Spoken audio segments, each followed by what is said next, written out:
Hey guys and welcome back to Best Car Picks. സെയിൽസിൻ്റെ കാര്യത്ത് നമ്മളിപ്പോൾ ഒരുപാട് വീഡിയോസ് ചെയ്തിട്ടുണ്ട്. ടോപ്പ് 10 വണ്ടികളായിക്കോട്ടെ, ടോപ്പ് 10 SUVs ആയിക്കോട്ടെ, പിന്നെ കഴിഞ്ഞ മാസം ഏറ്റവും കൂടുതൽ വണ്ടികൾ വിറ്റ കമ്പനികളും ഏറ്റവും കൂടുതൽ ഇലക്ട്രിക് വണ്ടികൾ വിറ്റ കമ്പനികളും അങ്ങനെയൊക്കെ.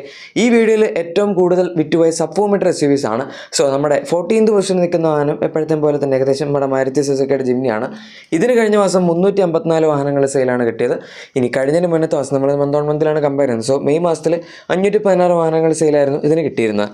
അതായത് 162 വാഹനങ്ങളുടെ വ്യത്യാസവും 31.4% ഡീഗ്രോത്ത് റേറ്റ് ആണ് വന്നിരിക്കുന്നത്. അങ്ങനെ ഭയങ്കര വലിയ സംഭവമൊന്നും പറയാൻ പറ്റില്ല. പക്ഷെ എന്നാലും ഈ ലിസ്റ്റിൽ രണ്ടാമതായി ഏറ്റവും കൂടുതൽ ഡീഗ്രോത്ത് പെർസെൻറ്റേജ് വന്നിരിക്കുന്ന വണ്ടി ഇത് തന്നെയാണ്. ഈ വണ്ടിക്ക് തന്നെ ഇറങ്ങിയ സമയത്ത് ഒരു 2000-3000 സെയിൽ ഉണ്ടായിരുന്നെങ്കിലും ഈ കുറച്ച് കാലമായിട്ട് ഇത്രയൊക്കെ തന്നെ സെയിൽ കിട്ടുന്നുള്ളൂ. അതുകൊണ്ട് നമുക്ക് കുറ്റം പറയാനൊന്നുമില്ല. ഇനി ഏതായാലും 13th പൊസിഷനിൽ നിൽക്കുന്ന അടുത്ത വാഹനം നമ്മുടെ റെനോയുടെ കൈഗറാണ്. ഈ വണ്ടിക്കും ഈ അടുത്ത കാലത്തായിട്ടൊരു ഫേസ് ലിഫ്റ്റൊക്കെ കിട്ടിയതാണ്. പക്ഷേ സെയിൽസ് അത്രയ്ക്ക് അങ്ങോട്ട് കൂടിയില്ല. കഴിഞ്ഞ മാസം 689 വണ്ടികൾ സെയിലാണ് കിട്ടിയത്. മെയ് മാസത്തിൽ 656 വണ്ടികൾ സെയിലായിരുന്നു കിട്ടിയിരുന്നത്. അതായത് 33 വണ്ടികളുടെ വ്യത്യാസവും 5.03% ഗ്രോത്ത് റേറ്റുമാണ് വന്നിരിക്കുന്നത്. നമ്മുടെ ഈ ലിസ്റ്റിൽ രണ്ടാമതായി ഏറ്റവും കുറവ് ഗ്രോത്ത് വന്നിരിക്കുന്ന ഒരു വണ്ടിയും കൂടെയാണ് കൈഗർ. പിന്നെ ഈ ലിസ്റ്റിൽ ആകെപ്പാടി 14 വണ്ടികളുള്ളതിൽ 5 വണ്ടികൾക്ക് മാത്രമേ ഗ്രോത്ത് ഉള്ളൂ. അപ്പോൾ പിന്നെ കുറച്ച് ഗ്രോത്തെങ്കിലും വരുന്നത് കുഴപ്പമില്ല എന്ന് പറയും. പക്ഷേ സ്റ്റിൽ സെയിൽസ് 700 താഴെ എന്ന് പറയുമ്പം ഉറപ്പായിട്ടും മോശം തന്നെയാണ്. ഇനി നമ്മുടെ 12th പൊസിഷനിൽ നിൽക്കുന്ന അടുത്ത വാഹനം കിയയുടെ സെറോസ് ആണ്. ഈ വണ്ടിയും അവർ ഒരുപാട് ഫീച്ചേഴ്സൊക്കെ വെച്ച് അത്യാവശ്യം നല്ല സ്പേസും കാര്യങ്ങളൊക്കെ വെച്ചിട്ട് ഒരു പ്രീമിയം കാറ്റഗറി സബ്ഫോമീറ്റർ SUV ആയിട്ട് ഇറക്കിയതാണ് 1-2 കൊല്ലം മുന്നേ, ഒരു കൊല്ലം മുന്നേ. പക്ഷേ അത്രയ്ക്ക് അങ്ങോട്ട് ക്ലിക്കായില്ല. കഴിഞ്ഞ മാസം 790 വണ്ടികളുടെ സെയിലാണ് ഇതിന് കിട്ടിയത്. മെയ് മാസത്തിൽ 961 കിട്ടിയതായിരുന്നു. പക്ഷേ സ്റ്റിൽ 1000 താഴെ തന്നെ കിട്ടുന്നുള്ളൂ. വ്യത്യാസം വന്നിരിക്കുന്നത് 171 വണ്ടികളുടെയും. പിന്നെ ഡീഗ്രോത്ത് വന്നിരിക്കുന്നത് 17.79% ആണ്. ഇതിനകത്ത് അവർ ഈ അടുത്ത് എഡാസൊക്കെ എടുത്ത് കളഞ്ഞിട്ട് കുറച്ചും കൂടെ പ്രൈസ് കുറച്ചിട്ട് വണ്ടി ഇറക്കിയിട്ടുണ്ടായിരുന്നു. പക്ഷേ സ്റ്റിൽ പ്രൈസ് ബാക്കി സബ്ഫോമീറ്റർ വണ്ടികൾ വെച്ച് കമ്പയർ ചെയ്യുമ്പോൾ ഇത്തിരി കൂടുതലായതുകൊണ്ട് ഇപ്പോഴും സെയിൽ അങ്ങനെ അങ്ങോട്ട് കൂടിയിട്ടില്ല എന്ന് തന്നെ പറയേണ്ടി വരും. ഇനി നമ്മുടെ 11th പൊസിഷനിൽ നിൽക്കുന്ന അടുത്ത വാഹനം നിസാൻ്റെ മാഗ്നൈറ്റ് ആണ്. ഇതിന് കഴിഞ്ഞ മാസം 1167 വണ്ടികളുടെ സെയിലാണ് കിട്ടിയത്. കഴിഞ്ഞതിന് മുന്നത്തെ ദിവസം മെയ്യിൽ 1665 വണ്ടികളുടെ സെയിലായിരുന്നു കിട്ടിയിരുന്നത്. അതായത് 498 വണ്ടികളുടെ വ്യത്യാസവും 29.91% ഗ്രോത്ത് റേറ്റും ഉണ്ട്, ഡീഗ്രോത്ത് റേറ്റും ഉണ്ട്. നമ്മുടെ ഈ ലിസ്റ്റിൽ മൂന്നാമതായി ഏറ്റവും കൂടുതൽ ഡീഗ്രോത്ത് വന്നിരിക്കുന്ന വണ്ടിയും കൂടിയാണ് മാഗ്നൈറ്റ്. നിസാൻ ഇപ്പോൾ അടുത്ത് ടെക്ടോണൊക്കെ ഇറക്കി. പിന്നെ അവർ മറ്റേ ഗ്രാവൈറ്റ് ഡ്രൈവർ റീബാറ്റ് ചെയ്ത് ഇറക്കിയിട്ടുണ്ടായിരുന്നു. അങ്ങനെ കുറച്ച് വണ്ടികളൊക്കെ ഉണ്ട്. പണ്ടാകപ്പാടെ നമ്മുടെ മാഗ്നൈറ്റ് എക്സ്ട്രയിൽ മാത്രമേ ഉണ്ടായിരുന്നുള്ളൂ. സോ അങ്ങനെയൊക്കെ നോക്കുമ്പം ഇനി ബാക്കി മൊത്തത്തിൽ കമ്പനി വൈസ് സെയിൽസ് കുറച്ച് കൂടുതലാണ്. മാഗ്നൈറ്റിൻ്റെ സെയിൽ കുറച്ച് കുറഞ്ഞിട്ടേ ഉള്ളൂ. ഏതായാലും ഇനി അടുത്ത 10th പൊസിഷനിൽ നിൽക്കുന്ന നമ്മുടെ ടൊയോട്ടയുടെ അർബൻ ക്രൂസർ ടൈസർ ആണ്. ഇതിന് പിന്നെ ടൊയോട്ടയ്ക്ക് മാരുതി ഉണ്ടാക്കി കൊടുക്കുന്നുണ്ട്, വലിയ വ്യത്യാസമൊന്നുമില്ല. കഴിഞ്ഞ മാസം 2483 വണ്ടികളുടെ സെയിലാണ് കിട്ടിയത്. മെയ് മാസത്തിൽ 2496 വണ്ടികളുടെ സെയിലാണ് കിട്ടിയത്. അതായത് വെറും 13 വണ്ടികളുടെ വ്യത്യാസം, 0.52% ഡീഗ്രോത്ത് റേറ്റും. നമ്മുടെ ലിസ്റ്റിൽ ഡെഫിനറ്റ്ലി ഏറ്റവും കുറവ് ഡീഗ്രോത്ത് പെർസെൻറ്റേജ് വന്നിരിക്കുന്നത് ഈ വണ്ടിക്ക് തന്നെയാണ്. ആൻഡ് ഇത് ചില മാസങ്ങളിൽ ഇങ്ങനെ മാറിയൊക്കെ ഇരിക്കും. പക്ഷേ കുറേ കാലം മിക്കവാറും 2000-3000 ഇടയിൽ തന്നെയായിട്ടാണ് ഈ വണ്ടിക്ക് സെയിൽ വരാറുള്ളത്. പിന്നെ ഫ്രോങ്സിന് ഡെഫിനറ്റ്ലി ഇതിനൊക്കെ കൂടുതൽ സെയിൽ ഉണ്ടാകും. എപ്പോഴും അങ്ങനെയാണല്ലോ, റീബാസ്റ്റ് വണ്ടികൾക്ക് തന്നെയായിരിക്കും കൂടുതൽ സെയിൽ ഉണ്ടാവാറുള്ളത്. ഇനി നമ്മുടെ അടുത്ത 9th പൊസിഷനിൽ നിൽക്കുന്ന വാഹനം സ്കോഡയുടെ കൈലാക്കാണ്. ഈ വണ്ടി സ്കോഡയെ സംബന്ധിച്ചിടത്തോളം അത്യാവശ്യം നല്ല രീതിയിൽ ഹിറ്റായ ഒരു വാഹനമാണ്. കഴിഞ്ഞ മാസം 4039 വണ്ടികളുടെ സെയിൽ കിട്ടി. മെയ്യിലും 3443 വണ്ടികളുടെ സെയിൽ കിട്ടിയായിരുന്നു. അതായത് 596 വണ്ടികളുടെ വ്യത്യാസം, 17.31% ഗ്രോത്ത് റേറ്റ് ഉണ്ട്. അങ്ങനെ നോക്കാതെ ഓവറോൾ 4000 സെയിൽ എന്ന് പറഞ്ഞാൽ പോലും ഇപ്പോഴും ഏറ്റവും കൂടുതൽ വിറ്റ് പൊക്കോണ്ടിരിക്കുന്ന സ്കോഡ വണ്ടി ഇത് തന്നെയാണ്. മിക്കവാറും ഇവരോട് ഇരിക്കുന്നതിൽ വെച്ച് കുറച്ച് കാലത്തിനുള്ളിൽ നോക്കുകയാണെങ്കിലും ഏറ്റവും കൂടുതൽ വിറ്റ് പോയ സ്കോഡയുടെ വണ്ടിയും ഇത് തന്നെയായിരിക്കും. പിന്നെ സബ്ഫോമീറ്റർ ആയതുകൊണ്ട് അത്യാവശ്യം നല്ല പ്രൈസിങ് ആയതുകൊണ്ടും ആൾക്കാരൊക്കെ നന്നായിട്ട് വാങ്ങുന്നുണ്ട്. അത് നമുക്ക് സെയിൽസ് ലിസ്റ്റിലും കാണാനുണ്ട്. ഇനി നമ്മുടെ അടുത്ത 8th പൊസിഷനിൽ നിൽക്കുന്ന വാഹനം ഹ്യുണ്ടായുടെ എക്സ്റ്റർ ആണ്. കഴിഞ്ഞ മാസം 8154 വണ്ടികളുടെ സെയിലാണ് കിട്ടിയത്. മെയ് മാസത്തിൽ 6595 വണ്ടികളുടെ സെയിലായിരുന്നു കിട്ടിയിരുന്നത്. അതായത് 1559 വണ്ടികളുടെ വ്യത്യാസം, 23.64% ഗ്രോത്ത് റേറ്റ് ഉണ്ട്. നമ്മുടെ ഈ ലിസ്റ്റിൽ രണ്ടാമതായി ഏറ്റവും കൂടുതൽ ഗ്രോത്ത് പെർസെൻറ്റേജ് വന്നിരിക്കുന്ന ഒരു വണ്ടിയും കൂടിയാണ് എക്സ്റ്റർ. ഇത് പക്ഷേ പഞ്ചിൻ്റെ കോമ്പറ്റീഷൻ ആണെങ്കിൽ ഞാൻ എപ്പോഴും പറയുന്നതാണ്, പഞ്ചിന് അത്രയും സെയിലൊന്നും ഡെഫിനറ്റ്ലി വാഹനത്തിന് കിട്ടുന്നില്ല. പഞ്ചിന് ഏകദേശം 18,000-22,000 ഇടയിലൊക്കെ ആയിട്ടാണ് സെയിൽ വരാറ്. ഇത് പക്ഷേ മിക്കവാറും ഒരു 6000-7000 ആയിരുന്നു. കഴിഞ്ഞ മാസമാണ് 8000 കയറിയിരിക്കുന്നത്. പക്ഷേ അതും വലിയ കുഴപ്പമില്ല എന്ന് പറയാം, അത്രേ ഉള്ളൂ. ഏതായാലും നമ്മുടെ ഇനി അടുത്ത 7th പൊസിഷനിൽ നിൽക്കുന്ന വാഹനം കിയയുടെ സോണറ്റ് ആണ്.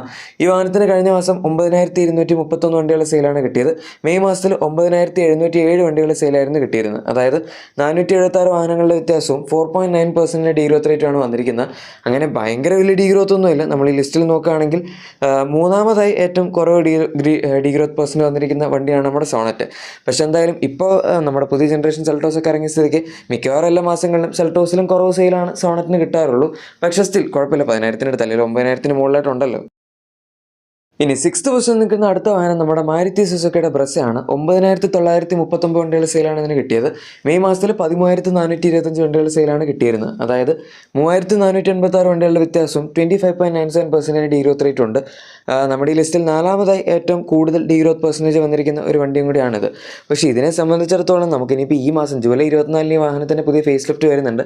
അതുകൊണ്ട് 9000 അല്ല ഈവൻ 10,000-അടുത്തായിട്ട് സെയിൽ കിട്ടുക എന്ന് പറഞ്ഞാലും അതത്ര മോശമായിട്ട് പറയാൻ പറ്റില്ല. സത്യം പറഞ്ഞൊരു ഫേസ് ലിഫ്റ്റ് പെൻഡിങ് ആണെന്നുള്ള രീതിയിൽ നോക്കുമ്പോൾ നല്ല സെയിലാണ്. ഇനി നമ്മുടെ അടുത്ത 5th പൊസിഷനിൽ നിൽക്കുന്ന വാഹനം മഹീന്ദ്രയുടെ XUV3 XM 3 XO EV ഒക്കെയാണ്. കഴിഞ്ഞ മാസം 10,063 വണ്ടികളിലേക്ക് ഇതിന് സെയിൽ കയറിയിട്ടുണ്ട്. മെയ് മാസത്തിൽ ജസ്റ്റ് 6,717 വണ്ടികളുടെ സെയിൽ കിട്ടിയിട്ടുണ്ടായിരുന്നുള്ളൂ. അതായത് 3,346 വണ്ടികളുടെ വ്യത്യാസവും 49.81% ഗ്രോത്ത് റേറ്റ് ഉണ്ട്. ഈ ലിസ്റ്റിൽ ഏറ്റവും കൂടുതൽ ഗ്രോത്ത് പെർസെൻറ്റേജ് വന്നിരിക്കുന്ന വണ്ടിയും ഇത് തന്നെയാണ്. കഴിഞ്ഞ കുറച്ച് മാസങ്ങളായിട്ടൊരു 7,000, 8,000, 6,000-ൻ്റെ മുകളിലൊക്കെ ആയിട്ടാണ് സെയിൽ വന്നുകൊണ്ടിരുന്നത്. കഴിഞ്ഞ മാസം ഏതായാലും നന്നായിട്ട് തന്നെ തിരിച്ച് പിടിച്ച് കയറിയിട്ടുണ്ട്. അതിന് മുന്നേ അതൊരു 3-4 മാസം മുന്നേ വരെ 9,000, 10,000-ന് അടുത്തൊക്കെ ആയിട്ട് കൊണ്ടിരുന്നതാണ്. ഇടയ്ക്ക് വെച്ചും താഴ്ന്നുള്ളൂ. പിന്നെ എന്തായാലും പിടിച്ച് കയറി. സോ കുഴപ്പമൊന്നുമില്ല. ഇനി നമ്മുടെ 4th പൊസിഷൻ്റെ അടുത്തായിട്ട് നിൽക്കുന്ന വാഹനം നമ്മുടെ ഹ്യുണ്ടായുടെ വെന്യൂ ആണ്. ഇതിന് കഴിഞ്ഞ മാസം 10,776 വണ്ടികൾ സെയിലാണ് കിട്ടിയത്. മെയ്യിൽ 11,714 വാഹനങ്ങൾ സെയിലാണ് കിട്ടിയിരുന്നത്.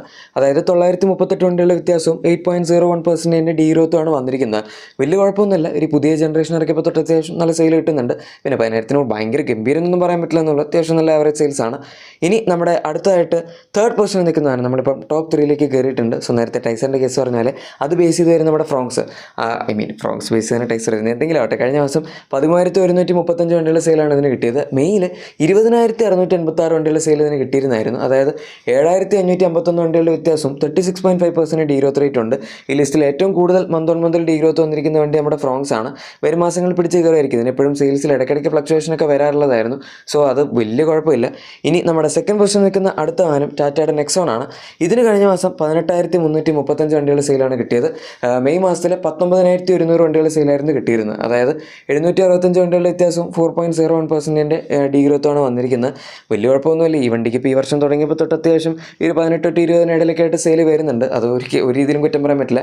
ഇൻഫാക്ട് സബ്ഫോമീറ്റർ SUVs നോക്കുകയാണെങ്കിൽ ഏറ്റവും ബെസ്റ്റ് സെല്ലിംഗ് വണ്ടി നെക്സോൺ ആണ്. ഇനി അതല്ലാതെ മൈക്രോ SUVs നോക്കുകയാണെങ്കിൽ അതിൽ ഏറ്റവും ബെസ്റ്റ് സെല്ലിംഗ് വണ്ടി നമ്മുടെ ടാറ്റയുടെ പഞ്ചാണ്. അഗൈൻ 2025 പഞ്ച് അത്ര ഭയങ്കര ഗംഭീര സെയിലുള്ള വണ്ടിയല്ലായിരുന്നു. കഴിഞ്ഞ മാസം പിന്നെയും തിരിച്ചു പിടിച്ച് കയറിയിട്ടുണ്ട്. കഴിഞ്ഞ മാസമല്ല, ഈ വർഷം 2026 തൊട്ട്. കഴിഞ്ഞ മാസം ഏതായാലും 21,006 വണ്ടികളുടെ സെയിലാണ് ഇതിന് കിട്ടിയത്. മെയ് മാസത്തിലും 20,208 വണ്ടികളുടെ സെയിൽ കിട്ടിയിട്ടുണ്ടായിരുന്നു. അതായത് 798 വണ്ടികളുടെ വ്യത്യാസം 3.95% ഗ്രോത്ത് റേറ്റ് ഒക്കെയാണ് വന്നിരിക്കുന്നത്. ഓവറോൾ വളരെ നല്ല സെയിൽ തന്നെയാണ് പഞ്ചിനും പഞ്ചീവിക്കൊക്കെ ആയിട്ട് കമ്പൈൻ ചെയ്ത് കിട്ടിയിരിക്കുന്നത്. എനിവേ ഗൈസ്, നിങ്ങൾക്ക് എന്താണ് ഈ ഒരു സെയിൽസ് ലിസ്റ്റിലുള്ള അഭിപ്രായം എന്ന് ഉറപ്പായിട്ടും താഴെ കമൻസിൽ പറഞ്ഞേക്കാം. പിന്നെ നിങ്ങളുടെ എക്സിസ്റ്റിംഗ് വാഹനത്തിന് എന്തെങ്കിലും ആക്സറീസോ ക്ലീനിങ് പ്രൊഡക്ട്സ് ഒക്കെ ആണെങ്കിൽ നമ്മുടെ ഡിസ്ക്രിപ്ഷനിലെ പ്രൊഡക്ട്സ് ഒക്കെ ഉറപ്പായിട്ടും ചെക്കൗട്ട് ചെയ്യാനും മറക്കണ്ട. വീഡിയോ ഇഷ്ടപ്പെട്ടെങ്കിൽ തീർച്ചയായും നമ്മളെ ലൈക്കും സബ്സ്ക്രൈബും ഷെയറും ഒക്കെ ചെയ്ത് സപ്പോർട്ട് ചെയ്യുക. കാരണം ഇപ്പോൾ കുറച്ച് നേരമായിട്ട് ലൈക്കൊക്കെ വളരെ കുറവാണ്. എനിവേ ഗൈസ്, നമുക്ക് മറ്റൊരു വീഡിയോയിൽ കാണാം. അതുവരെ thank you for watching my video and good bye.